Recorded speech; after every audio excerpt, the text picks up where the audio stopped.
Bapak jelaskan dulu di bagian gas bentuknya L ini. Ya, di sini ada speedometer terkait oksigen.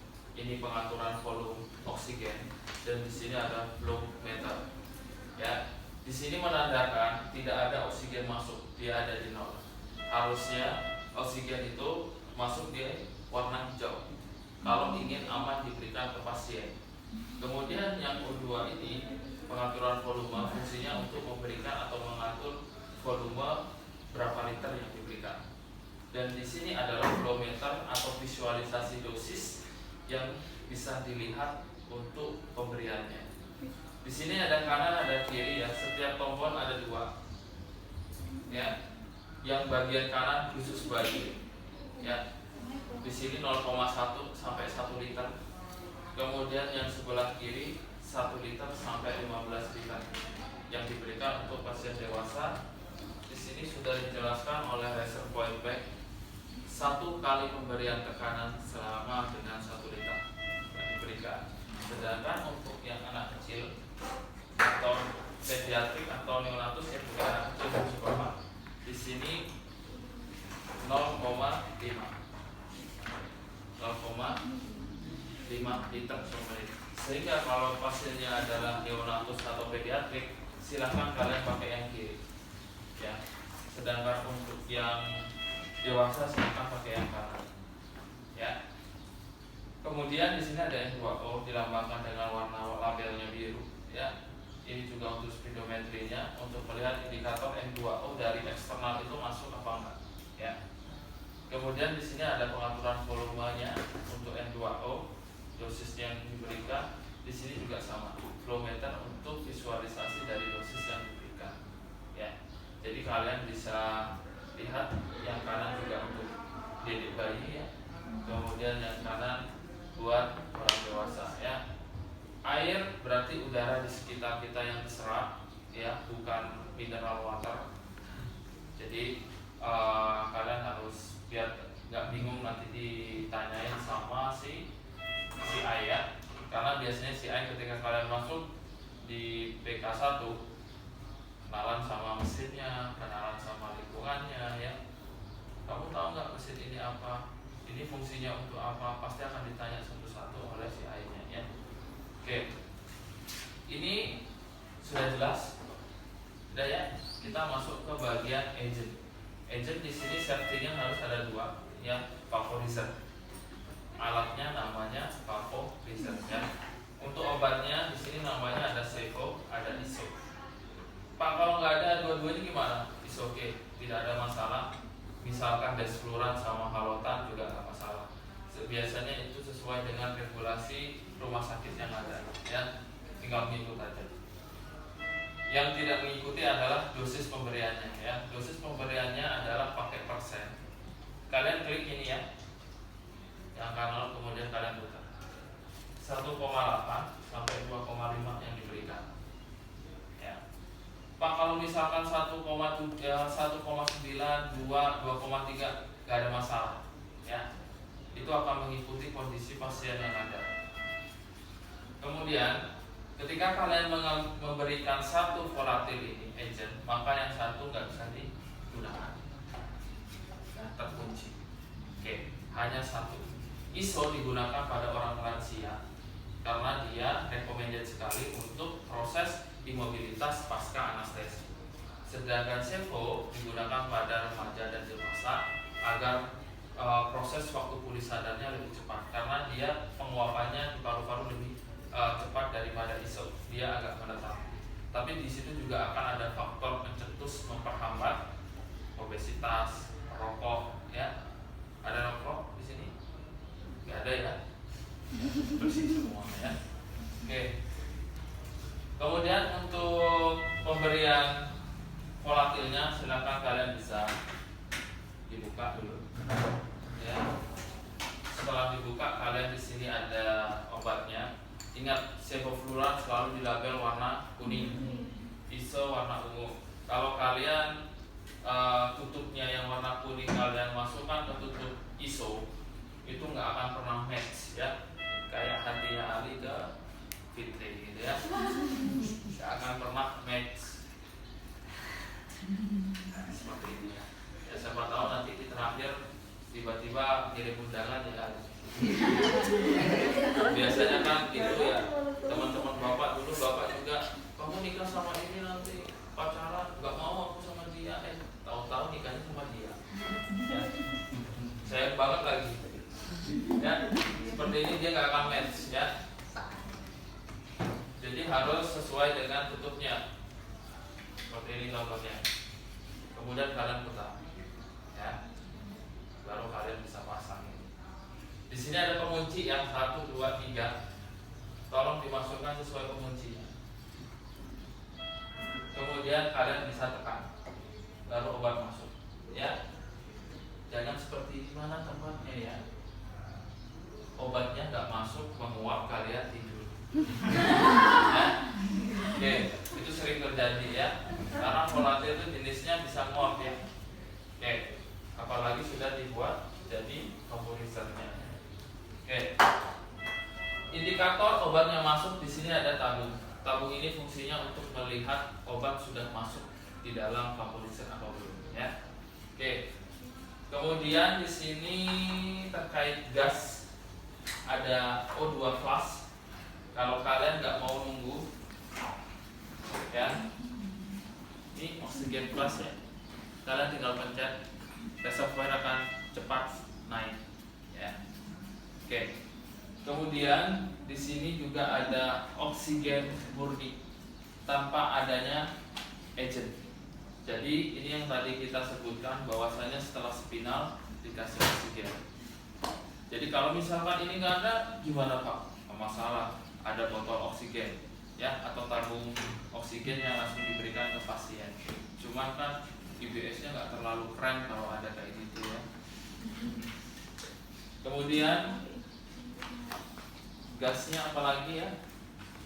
Oke, cukup di sini ya untuk gasnya. Sekarang kita ke bagian sebenarnya ini adalah aksesoris dari automatic pemberian gas dan agent ya.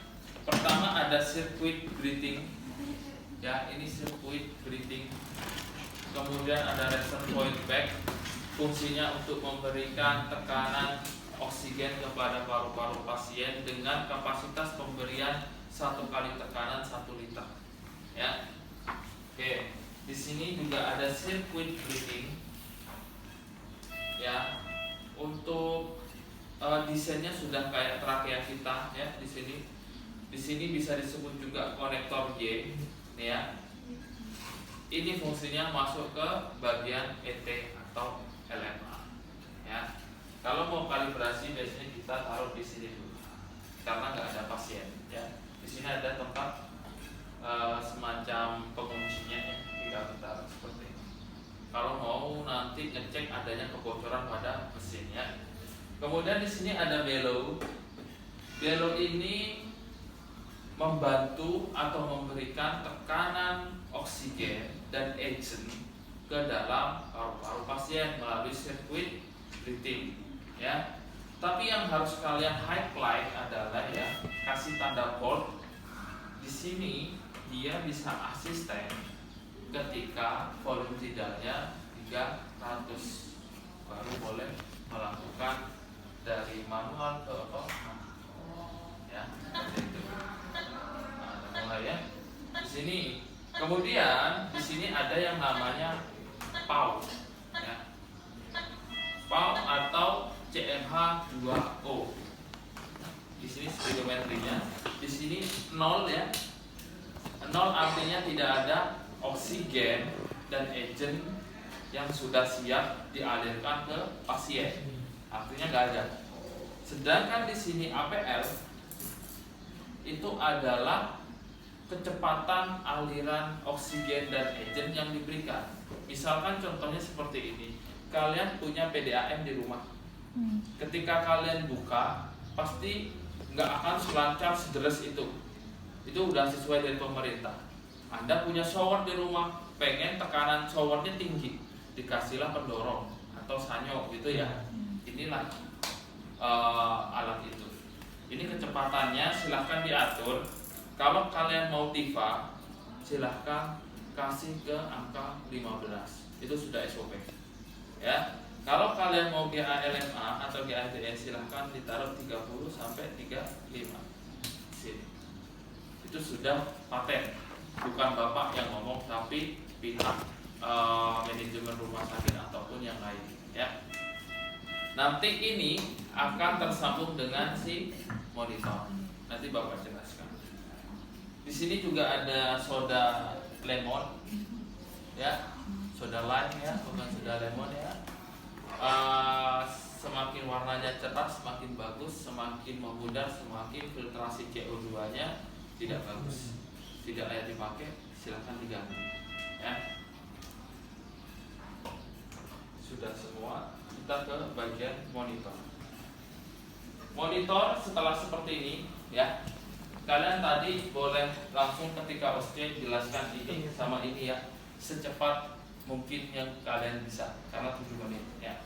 Kemudian kalian ke monitor. Ini ada bacaan continue. Kalian kliknya pakai tombol ini, OK-nya ya. Oke. Ini standby, tapi tidak bisa digunakan untuk pasien, ya, karena kita belum kalibrasi alatnya. Caranya adalah kalian ke setting ventilator mode. Ada dua, ada VCV, ada PCV, tergantung kalian mau pasiennya GA-LMA ETT atau pakai TIVA. Bedanya adalah PCV volume kontrol ventilasi, volume di dalam paru-paru yang akan dikontrol. Makanya VCV ada GA-ETT dan LMA yang langsung masuk ke dalam trakea, ya. Sedangkan PCV ya pressure kontrol ventilasi, ya, yang diberikan oleh si oksigen dan agent, hanya diberikan, ya, maka tidak ada volume yang terdeteksi oleh si mesin. Jadi misalkan pasienmu akan di GA-LMA, klik VCV atau ETT. Kalau kalian mau TIVA, klik VCV, ya. Perbedaannya hanya di bagian volume tidal. Tadi udah kita jelaskan volume kontrol ventilasi, berarti harus ada volume tidal yang diukur. Volume tidal kalau tidak ada ET dan LMA tidak akan keluar karena tidak ada tekanan di dalam paru-paru, gitu ya. Oke, kalau kita klik PCV maka volume tidalnya tidak ada, ya. Yang ada hanya CMH2O, kecepatan aliran yang diberikan. Biasanya di sini sudah disetting 15, di sini juga tidak boleh dari 15. Bisa menjadi kebanyakan. Kalau misalkan di sini terlalu banyak oksigen juga bisa terjadi keracunan oksigen. Kalau CO2-nya terlalu banyak bisa menyebabkan terjadinya hiperkarbia, ya. Oke. Untuk respiratory rate silakan kalian setting ke 24. Kita pakai maksimalnya ya.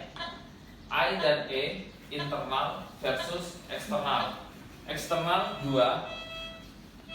Ya, kalau misalkan ada air masuk di sini ada apa settingannya 31. Ya. Yang satu mana, Pak? Ini. Yang masuk langsung ke internalnya pasien. Ya. Oke. Kemudian yang tes log Bapak nggak paham, tapi jangan jangan diotak-atik, tetap aja 0,5 ya. Kalau PIP adalah oksigen tekanan positif yang diterima pasien paling terendah, ya. PIP nanti Bapak akan jelaskan di bagian mode actionnya. Ini masih mode standby saja, nggak bisa dipakai ya. Oke. Kalau kalian bagian penting di mesin, silahkan klik maintenance, klik OK, pilih O2 sensor, klik. Oksigen yang masuk di dalam mesin cuma 21%. Ya, fungsinya untuk mengecek oksigen itu sudah masuk di mesin apa tidak. 21%. Artinya tidak layak dipakai mesinnya karena harus 100%. Di sini ada tulisan kal berarti oksigen kalibrasi. Ya. Kemudian ada flow sensor. Ini yang paling penting digunakan untuk mengecek adanya kebocoran. Fungsinya seperti itu. Ketika kalian itu pencet, di sini ada start. Ya. Ketika start, dia akan menganalisis sirkuit ini ada bocor enggak, reservoirnya ada bocor. kemudian di below-nya ada kebocoran apa enggak, flow meter, dan vaporizer yang biasanya akan dicek, disuruh buka sedikit semuanya, nanti akan dicek adakah kebocoran atau tidak ya. Nggak mungkin nanti kalian akan buka below dicek, nggak mungkin ya. Kalian juga pasti akan ada batasnya. Melihat kebocoran yang di circuit breathing juga susah ya. Sehingga kalau tidak dilakukan kalibrasi ini akan menyebabkan pasien bisa cyanosis, kekurangan oksigen, gagal nafas, dan yang lainnya ya. Ini kalau kalian klik start, dia akan memproses dan menganalisis selama 15 menit. Jadi kalau kalian nanti OC nggak usah di klik start, tapi fungsinya dijelaskan untuk mendeteksi adanya kebocoran gas pada mesin ya. Oke. Kemudian kita ke bagian user maintenance dan factory ya, itu punya pabrik settingnya, jadi nggak usah di otak-atik ya, karena kita pemakai bukan pembuat mesin. User setup nggak usah ya, ini sudah ada screen dan audio setup, jadi nggak usah di setting ulang. Kemudian alarm setup. Untuk FiO2 fraction internal oksigen boleh kalian taruh di 50, low-nya, terendahnya ya. Height-nya bisa 100. Kenapa? Ini paling penting ya kalau di anestesi. 100% menandakan kalau FiO2-nya di dalam paru-paru pasien itu oksigen semua. Tapi kalau 50% bisa dipastikan 50% oksigen, 50%-nya agent. Ini akan menentukan ekstubasi sadar atau ekstubasi dalam ya. Kalau FiO2-nya 100, silahkan kalian bisa ekstubasi sadar. ETT-nya dicabut dalam pasien keadaan sadar. Kalau 50, boleh kalian lakukan ekstubasi pada pasiennya tidak sadar. Dalam keadaan sedasi bisa langsung dicabut. Tapi kalau dalam keadaan dia itu nanggung, dia akan muncul refleks pada faring dan laring, sehingga menyebabkan aspirasi ya. Mual muntah dulu kemudian aspirasi ya. Oke, banyak kejadian pasien meninggal itu karena aspirasi, bukan masang ETT-nya tapi aspirasinya ya. Kemudian di sini menit volume. Menit volume itu volume yang diterima per menit oleh paru-paru. Tidak boleh 8 ya. Setting aja 8 di sini. Kalau ditanyakan kenapa Pak pasien bisa merasakan sensasi nyeri, contohnya seperti ini. Kalau ada kalian itu teman